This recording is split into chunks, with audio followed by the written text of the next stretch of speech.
안녕하세요. 컨셉 아티스트 이인경입니다. 오늘은 H1B 비자 추첨 탈락 후 학생 비자와 CPT를 이용해 체류를 연장한 경험이 있으신 신동민님을 모시고 이야기를 나눠보겠습니다. 안녕하세요, 동민님. 간단하게 자기소개 부탁드릴게요. 예, 안녕하세요. 미국 동부에 위치한 파이락시스 게임즈에서 시니어 컨셉 아티스트로 일하고 있는 이아빠 신동민이라고 합니다.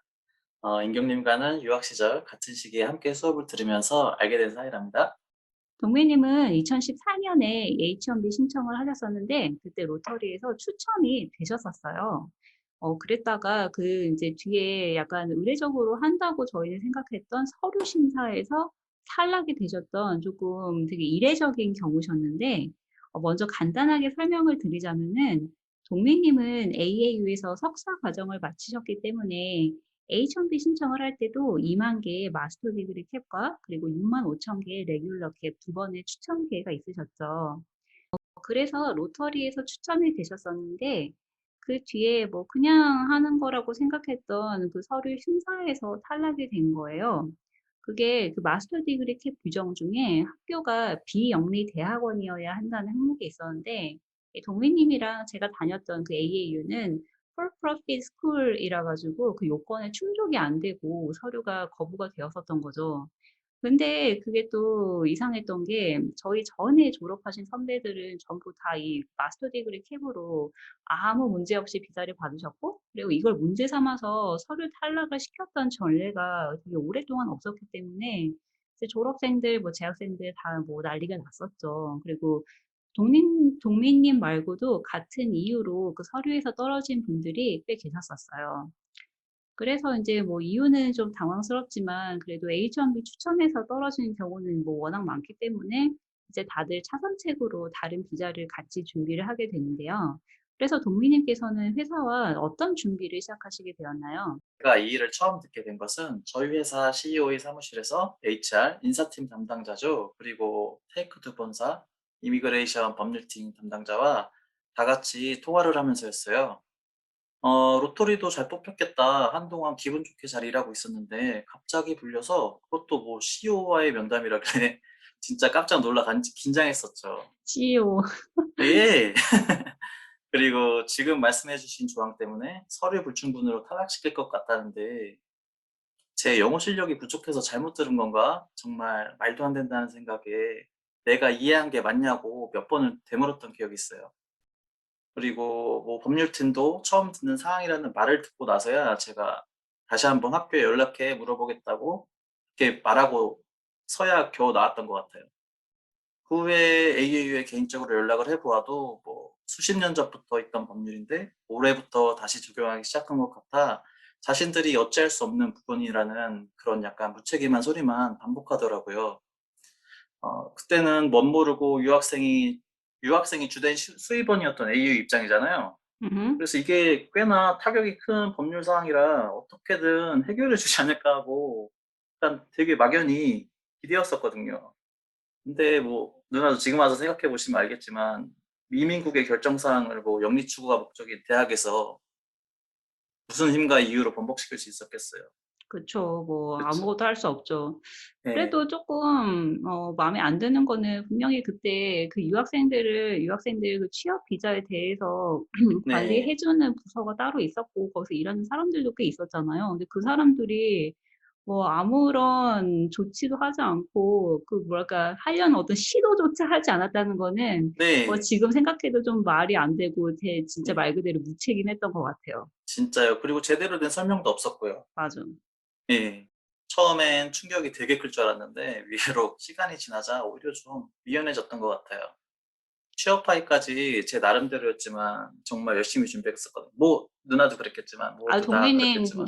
동민님 진짜 열심히 했죠. 전 예. 지금도 기억나는 게 저희 그 예. 졸업하던 해에 같이 수업을 들었잖아요. 근데 제가 그때 너무 네.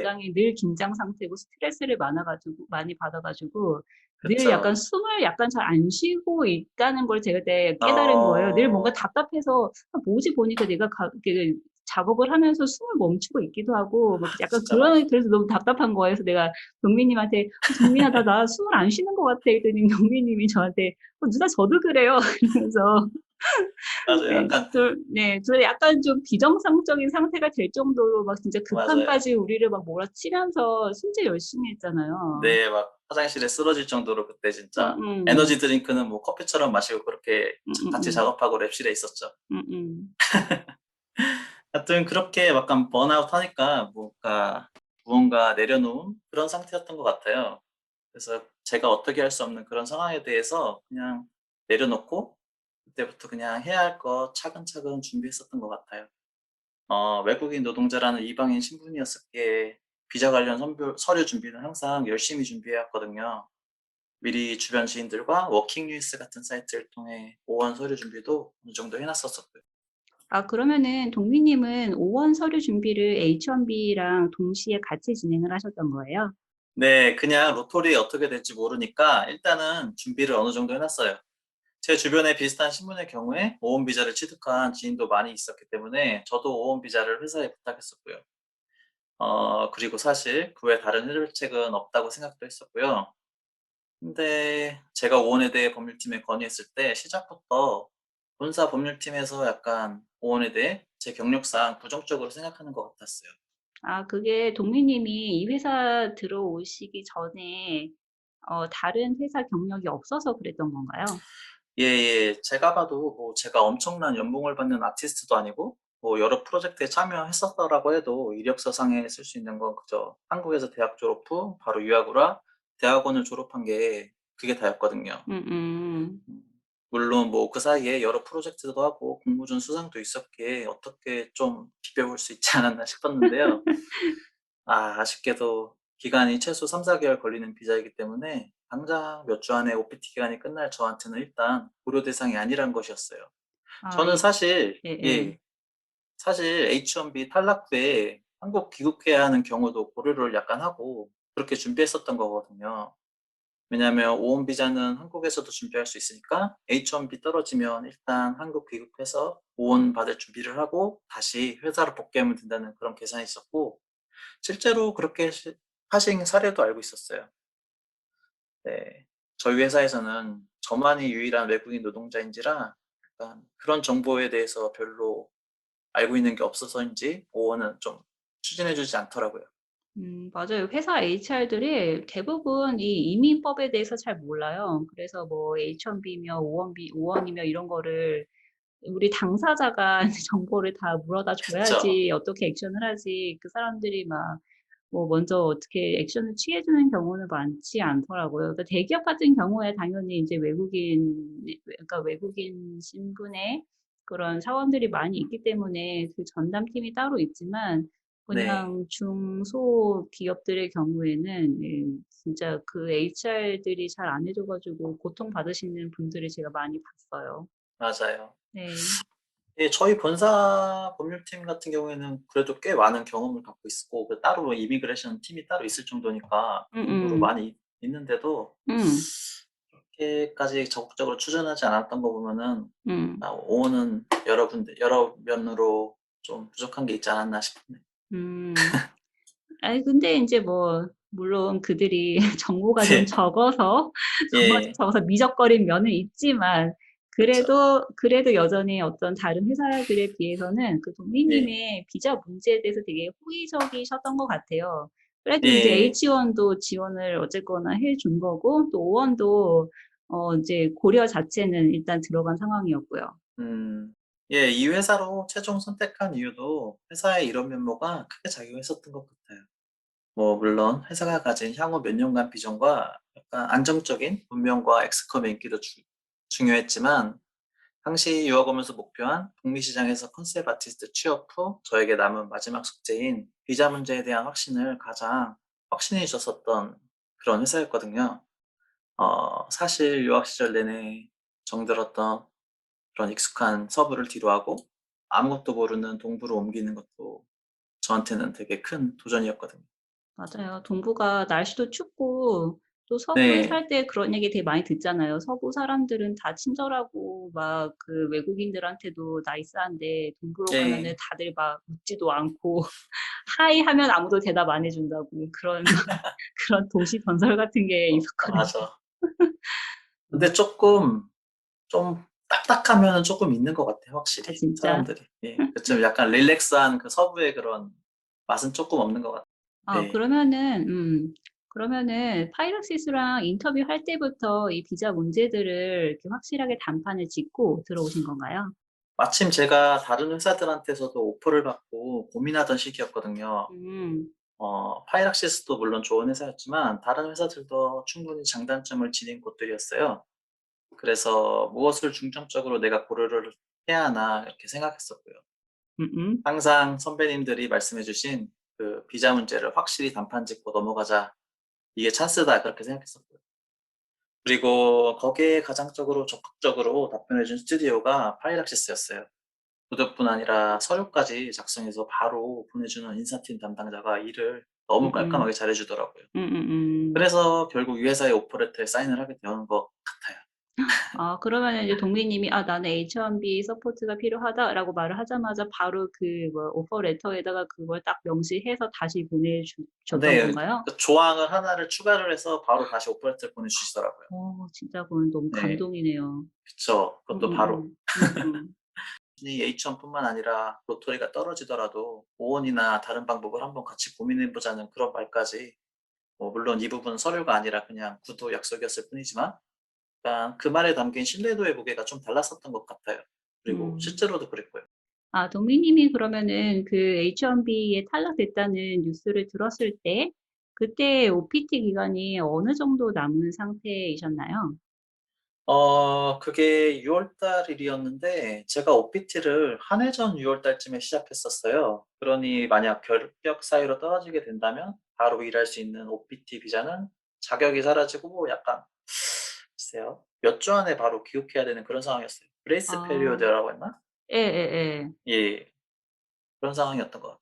아, 되게 좀 시간이 급박한 그런 상황이셨네요. 네, 그러니까 진짜 청천벽력이었죠, 그때. 음, 말도 안 음, 된다.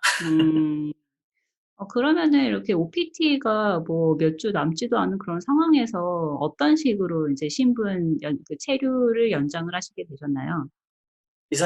사실 이 부분은 잘 기억이 안 나는데 아마 저희 회사였는지 본사 법률팀에서였는지 위에 제안을 하시더라고요. 일단 귀국하는 것보다는 여기 남는 게 중요하니까 다시 학생 신분으로 돌아가서 CPT 인턴십으로 일하는 건 어떠냐는 거였어요.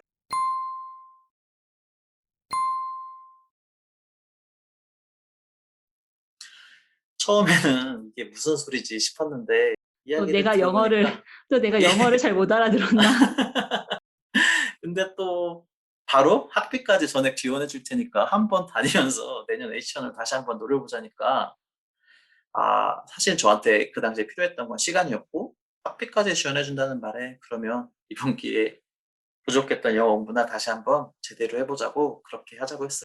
저는 사실 이런 식으로 체류 연장하신 분은 동민님 외에는 들어본 적이 없어요. 근데 그만큼 이게 정말 뭐랄까 획기적인 그 회사 측의 제안인데, 근데 네, 테크니컬하게만 생각하면은 이게 가장 쉬운 방법이에요. 이렇게 다시 학교로 돌아가가지고 이제 뭐 CPT를 이용해서 회사에서 파트타임으로 일을 하면서 이제 한 뭐 1년 동안 이렇게 신분 연장을 하다가 그 다음 해에 H1B를 다시 지원을 하는 게 이제 이렇게 뭐 어떻게 생각하면 가장 쉬운 방법인데, 근데 우리가 그걸 들었을 때 동민님처럼 막, 아, 내가 잘 못 알아들은 건가? 막 이렇게 받아들이지 못하는 게 당연한 게, 네, 이런 제안을 할 수 있는 회사가 많이 없잖아요.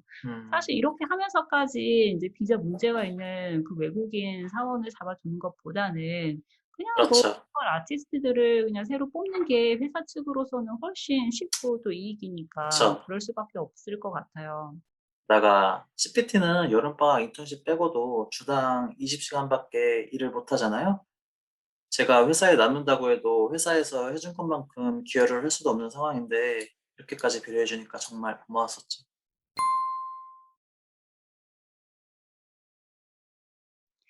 제가 CPT 조사를 했을 때 알게 된 거는 이제 CPT 자체가 뭐 파트타임만 가능한 그런 워크 퍼밋은 아닌 것 같더라고요.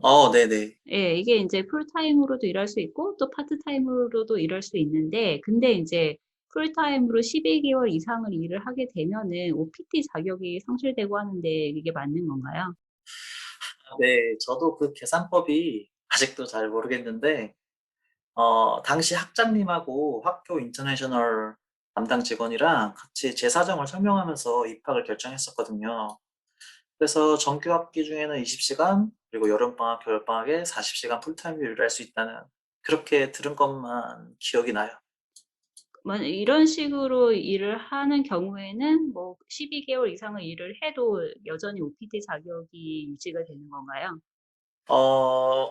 그것까진 자세히 모르겠어요. 음. 그냥 제가 그때 2014년 기준으로 제 경험이 그냥 그랬었던 거니까 음음. 이 정도만 하고 자세한 거는 또 사정이 항상 바뀌니까 음음. 체크를 다시 한번 제대로 해 보셔야 될 것 같아요. 예 맞아요. 또 이미 그 앞에서 우리가 경험했던 H-1B 그쵸. 로터리도 이제는 완전히 다시 방식이 바뀌었잖아요. 그러니까요. 예 올해까지는 그래도 로터리를 유지를 하는 것 같은데 네. 내년부터는 이제 뭐 그거 그 연봉이랑 그다음에 뭐 다른 조건들로 이렇게 티어를 나눠 가지고 인제 너무 그 힘들더라고요. 예. 그 우선순위로 인제 그 비자를 배부를 한다는 것 같아요. 그래서 인제 뭐 어. 연봉이 적거나 와. 아니면 학력이 인제 좀 낮은 경우에는 거의 인제 H-1B를 받을 가능성이 없게 되는 거라 가지고 이제 사람들이 또 반발이 심했는데 이제 지금은 그 약간 룰을 조정을 하는 중이라는 것 같아요. 이제 이런 식으로 비자 법이 정말 매년 또 달라지기도 하고 또 이게 각자 어떤 상황이냐에 따라서 다르게 또 적용이 될 수도 있는 부분이기 때문에 인제 뭐 다른 H-1B에 관련된 것도 그렇지만 이 CPT에 관련된 것도 인제 만약에 내가 그 상황에 처한 분들이시라면은 꼭 전문가에게 상담하시는 것을 추천드립니다. 그냥 이거는 네. 그 2014년에 동미님 개인의 인제 경험이었다는 거를 예 조금 예 강조를 하고 싶네요. 그쵸. 그래서 예 이 비자 관련한 문제들 때문에 동민님께서 이제 일정 기간 동안에 회사에 못 나가기도 하고 또 파트타임으로 짧게 일을 하셔야 되는 거에 대해서 회사에서는 양해를 잘 해 주었나요? 뭐 예를 들어 승진 뭐 누락이 된다거나 아니면 연봉 인상이 이제 뭐 적게 된다거나 이런 불이익 같은 게 주어지지는 않았나요? 그런 건 전혀 없었고요. 정말 제가 저희 회사를 함부로 못 떠났던 이유가 되기도 했었는데 진짜 그때 당시에 여러 가지로 신경을 많이 써 줬던 것 같아요. 뭐 남들도 다 그런 건지 모르겠는데 아마 남은 휴가 기간도 다 돈으로 해서 보내 주시고 보너스를 크게 준다든지 회사를 잠시 떠나야 했던 기간의 편의를 봐줄 수 있도록 정말 여러 가지 혜택을 이렇게 해 줬던 걸로 기억에 남아요. 사실 이렇게 금전적으로나 시간적으로나 번거로운 일을 만든 것보다는 아까 누나도 말씀해 주셨듯이 새로운 아티스트를 뽑는 게 회사 입장에서는 정말 쉬운 선택이잖아요. 그쵸, 그쵸. 실제로 그러한 경우를 겪은 지인도 많이 보았고요. 게다가 당시 회사에선 컨셉 아티스트도 부족하지 않았던 걸로 기억해요. 되게 불안하셨겠어요. 예 그쵸. 그래야 저를 증명을 해야 될 그럴 이유가 되게 많았었어요. 그래서 '아 나를 봐. 나 이렇게 열심히 하고 있어.' 이렇게 나의 가치를 계속 증명을 하셨나요? 그쵸. 예. 진짜 아이 많다고 느끼면 진짜 많아서 저 음음. 스스로 제 가치를 좀 증명하려고 필사적으로 진짜 배우고 노력하던 그런 시기였던 것 같아요. 아이 근데 뭐 걱정하실 필요가 없는 게 이게 들으면 들을수록 회사가 동민님을 되게 파격적으로 대우해 주는 것으로 저는 보이거든요. 네. 뭐 이게 동민님께서도 말씀하셨다시피 막 늘 되게 노력하시고 열심히 하신 그 모습을 보여준 것도 굉장히 컸겠지만 인제 그런 거 외에 또 뭐 이런 회사의 전폭적인 지원을 받게 한 어떤 음. 동민님만의 가치 이런 건 어떤 것이었을까요? 글쎄요. 아마도 뭐 제가 맡았던 프로젝트 에셋들을 좀 좋게 평가해 주었던 것이 가장 크지 않았을까요? 뭐 거기에 앞서 말했듯이 제 스스로의 좀 가치를 증명하려고 노력했던 것을 주변에서 어느 정도 인정해 주었던 것 같아요. 비록 영어 실력은 부족해도 사람들에게 항상 친절하게 다가갔고요. 미팅 후에 뭐 "내가 했던 그 작업 정말 멋졌다."고 막 "요즘에 뭐 해?" 막 이러고 사나이 메신저나 복도에서 만나면 칭찬하는 것도 아끼지 않았었고요. 점심시간이든 저녁시간이든 팀원들과 게임을 하며 더욱 경계 없이 진짜 친구들처럼 사이좋게 지냈었던 것도 있어요.